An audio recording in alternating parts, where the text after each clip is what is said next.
है कि ये गठबंधन नहीं है, ये ठगबंधन है। एक हो गया, एक और होना है। चिराग जी तो कह रहे थे वो 40 सीटों से कम नहीं लेंगे।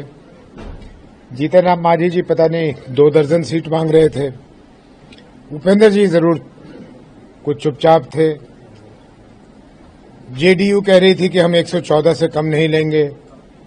तो ये पॉस्चरिंग करते हैं आपस में लड़ाई करके, क्योंकि इनकी मंशा बिहार के लिए काम करने की नहीं है। इनकी मंशा ज्यादा से ज्यादा सीट लेकर लोगों के बीच जाकर किसी तरह से सरकार बनाने की है, ताकि सरकार में ये आए और फिर से बिहार को लूटना शुरू करें। इस बार ये सब नहीं होने वाला है। बिहार के लोगों ने मन बना लिया है कि बिहार में एक बदलाव होगा, और आप देखेंगे कि 14 नवंबर को जब परिणाम आएगा तो सब चकित रह जाएंगे उस परिणाम को देखकर। बिहार में लोगों की अपनी एक व्यवस्था बनने वाली है जिसका नाम जनसुराज है। अभी तक ये देखा गया था एनडीए में कि जदयू बड़ा भाई की भूमिका निभाते रही, लेकिन इस बार बीजेपी जो है अपने बराबर में ले आई है। अभी थोड़े दिन में छोटे भाई की भूमिका में आ जाएंगे और फिर उनकी भूमिका समाप्त हो जाएगी।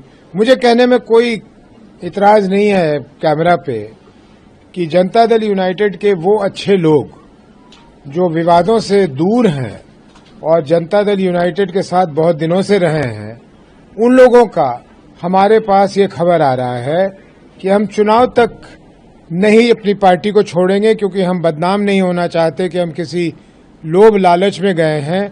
लेकिन चुनाव के तुरंत बाद परिणाम कुछ भी हो, हम लोग सब आपके दल में आएंगे, क्योंकि जनता दल यूनाइटेड में हमें कोई भविष्य और कोई अच्छी भविष्य नजर नहीं आ रही।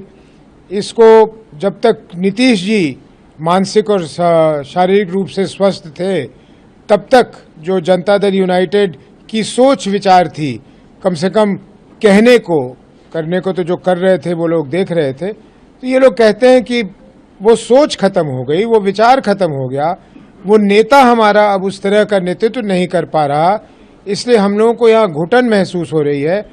और मैं समझता हूँ कि चुनाव के बाद धीरे धीरे बहुत अल्प समय में जनता दल यूनाइटेड की अस्तित्व भी नहीं